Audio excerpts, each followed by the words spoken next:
Ever get stuck building a character or working on a story and you just wish you had one spark to get a start?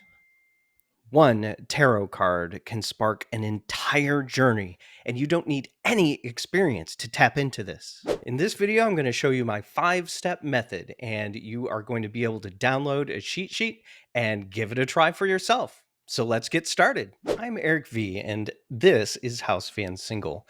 I help creative souls. I help witches and seekers and storytellers go from feeling kind of stuck and lost, not sure where to go, to feeling empowered through the power of storytelling, tarot, and creative play.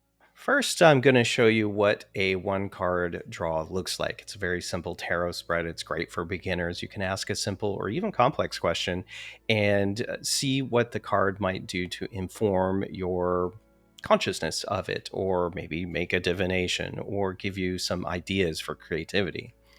Our first draw comes from Lauren, a community member of ours, who is playing a character who is owed a bit of money from another character. Her character Tina asks, "Am I ever going to get my money back?" It's a good question.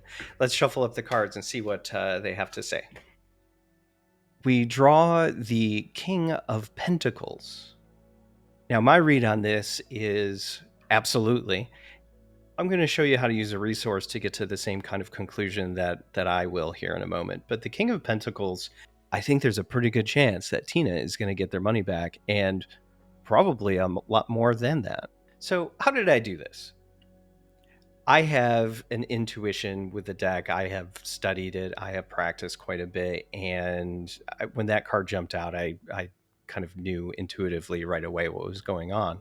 But if you're just starting out, what does this card mean? I don't know what to do. Where do I even get started? We're going to pan over to the sheet that I created for you all. You can download it in the card that shows up somewhere on YouTube, and it's absolutely free. It's not an email list thing. It's nothing like that. You just grab it. It's a public post on my Patreon. You don't need to even sign up for my Patreon to grab it. We can reference this sheet as a complete beginner to take a look at this King of Pentacles. What does it mean? What kind of vibes are we getting? And really short kind of bursts and synthesis a synthesis of symbolism and meaning. Every card in the tarot deck is pointing at something in the life experience. Good things, bad things, medium things, spiritual things, earthly things. And there are so many connections, it can feel very overwhelming. So let's take a look. We have a simple reference sheet for storytelling in RPGs. That's what it is. And this is our minor arcana suit and our major arcana suit. If you draw a card that's like in a playing card deck, like 1, 2, 3, ace, king, queen, page, those are going to be what we consider the minor arcana. There's 4 elements, there's 4 suits, just like in a deck of playing cards. Tarot started as playing cards. There's also the major arcana that illustrates the journey of the Fool, card 0, all the way to completion and re-entry into the world, card 21. I'll have more videos on that later, but what you need to know as a beginner starting out is the major arcana are the big moments. These are the transformations, these are the journeys. So I put in a little bit more detail for each one on this sheet. If we draw a major arcana card, we're going to go to this page, reference it, and have a little bit more oomph behind it. I've also thrown in some archetypes and RPG classes that you might be able to line them up with if you wanted to like make a character randomly or make a non-player character randomly as example. For this one, we're going to look at the minor arcana, and this is a pentacles, the pentacle, the disc, the coin, some decks will call it, but in Rider-Waite it'll be pentacles. And we see that this is the king in the pentacle suit. Well, the king is the top card in all of these. So what that is going to represent, it, the lower the card is like earlier in the journey, and the higher the card is normally more masterful, more completionist of the journey and representative of attainment rather than journeying towards. So we drew the King of Pentacles, which is the highest pentacle card we could draw. And we look at our sheet and see that this is element earth. Cool. Key concepts are wealth, health, physical body. The role-playing game themes that I've assigned to it is, your constitution score, perhaps your gold, hit points, and treasure. So our friend Tina asked, will I get paid back? I've just pulled a card that represents about as top dog as you can get with obtaining treasure. Eric, there was a lot of information there, and you seemed like you were drawing on some things that I don't see on that sheet, and I sure didn't see any 5-step super easy plan. The wait is over. The 5-step plan to do this on our own is even simpler than what we just went through here. And we are going to go over it right now using this as an example. The first step is going to be asking the question. We can do this while shuffling, but form a question. This question might be when we're creating non-player characters, what kind of mood they're in, what kind of background they come from, what is currently on their minds. We might have a question for what's on tap at the tavern. It could be anything here, okay? But using this example, is my character going to get my money back? That's the question. That's the first step. The second step is simply shuffling the cards. And we can maybe repeat the question if we want. We can sit and put our intention on the question. That's what I do when I'm doing intuitive readings. I shuffle, and just put my conscious and as much of the unconscious mind as I can on the intention of the question. What do the cards want to tell us? Shuffle it any way you like. There's no right or wrong way. The tarot police are coming. Some people think there is, but I don't think there is. And just go ahead and shuffle it up. We're having fun today. The next thing is to draw the card. Sometimes they pop out. Sometimes you just want to split the deck and pull it out. Whatever works for you. If it feels good, do it. Draw that card, and step 3 is going to be using the reference sheet that you've downloaded and finding that the King of Pentacles is a pentacle suit card. So we're in the minor arcana, and we're going to go look at those themes of wealth and earth and the like. Now that we've put the themes into our mind, or perhaps written it down in a journal, we're going to look at the artwork. We are going to look for the symbols here. We're going to interpret what this means to us. When I look at it, I'm looking at a figure that is on a throne surrounded by wealth. This person appears to be in a state of authority, a monarch. They have dominion and control over wealth. This is a very, I am in charge, I have abundance sort of message. What we're doing is examining this. We're looking for what symbolism there is. What jumps out to you as you look at it? The final step is just comparing and contrasting the question, the context of the character, or what you're building, and take what we've pulled out from the symbolism, sitting with the card, take what we pulled from the reference material, and come to an inference. Using our intuition, let your mind go wild here. The intention of this is to spark some level of creativity, to get your mind focused on a topic and give you actionable steps to work towards discovery. Let your intuition and creativity guide you here. There's no right or wrong. You can come up with an entirely different reading or interpretation than I just did. I think it's clear, but you might look at this and think something different. We all come from different paths, and we all have different context to read things through. The coolest thing about all of this is you're not making a mistake. The tarot police aren't real, and nobody's going to come by and scold you for your creative endeavors. You are free to have some fun with this. You are free to let your imagination run wild. You could have a stream of consciousness about this story and journal for the next 20 minutes about it. And that's the point. We are having fun here.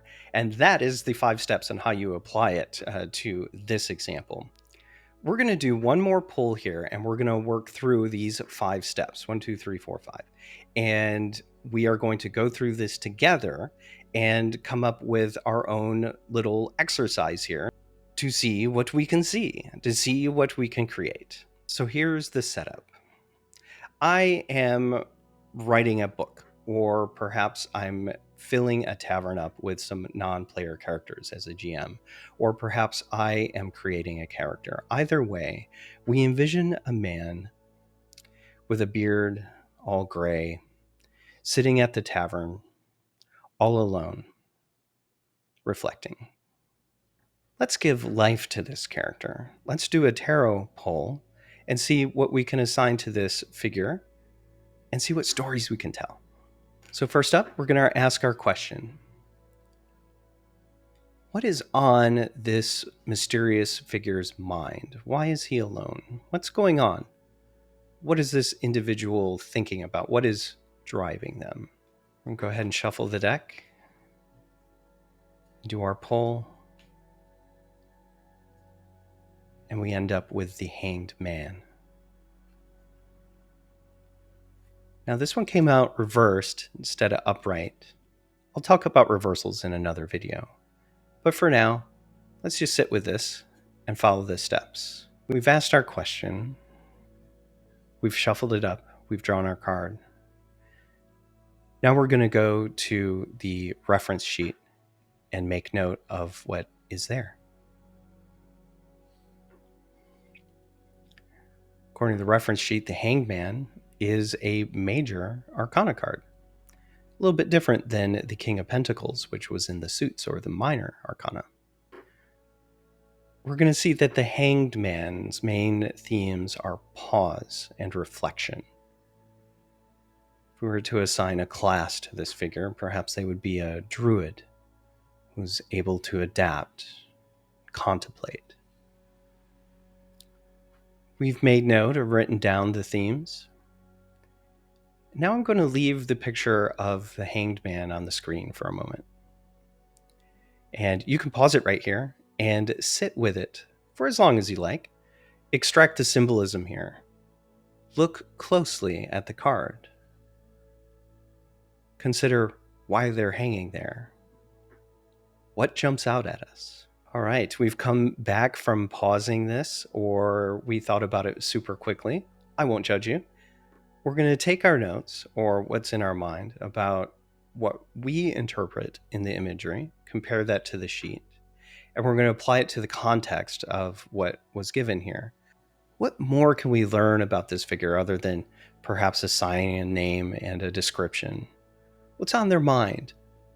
What gives depth to this character? When I look at the Hanged Man card, I see an individual who is hanging upside down, but not in a way that looks like somebody bound him here, like he is against his will hanging here.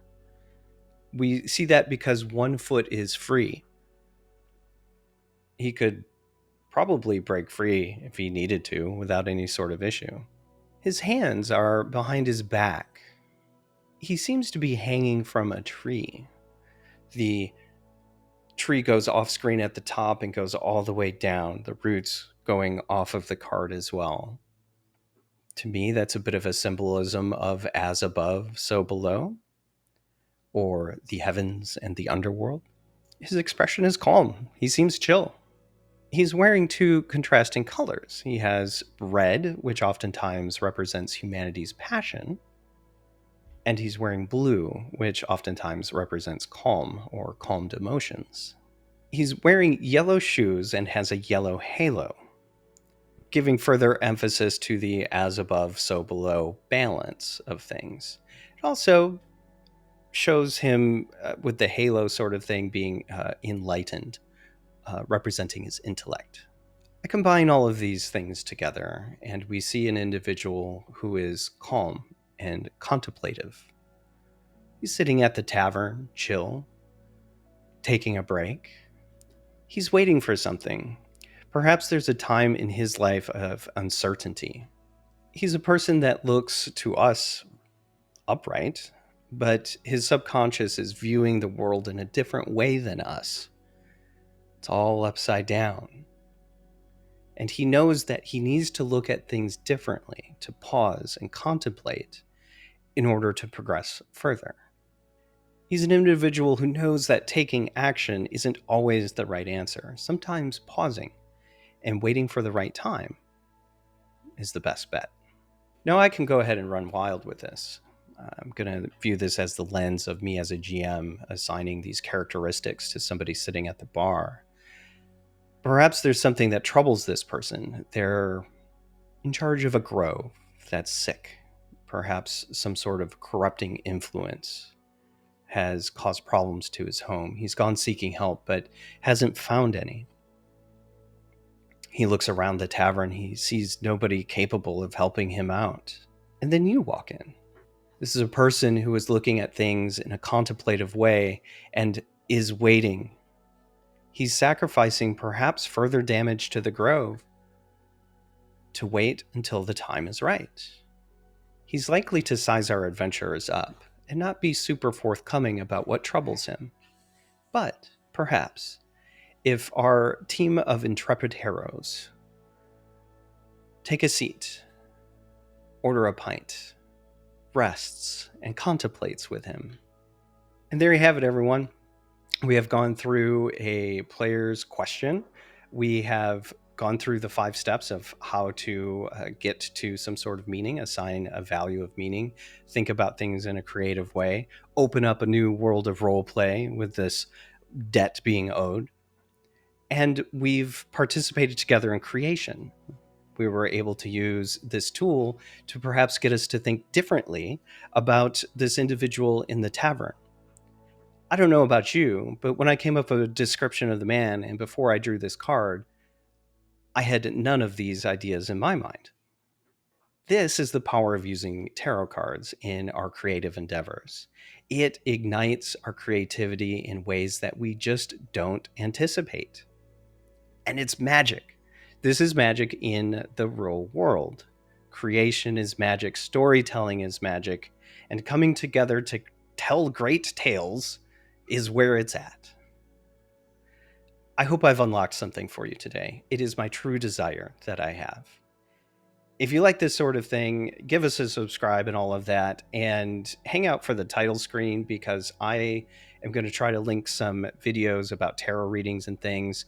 Going to continue this series. We will go more in depth into things, but for now, you have what you need to get started on this wonderful journey. I'm so happy that we were able to spend time together doing this, and I hope to see you down the road of adventure, everyone.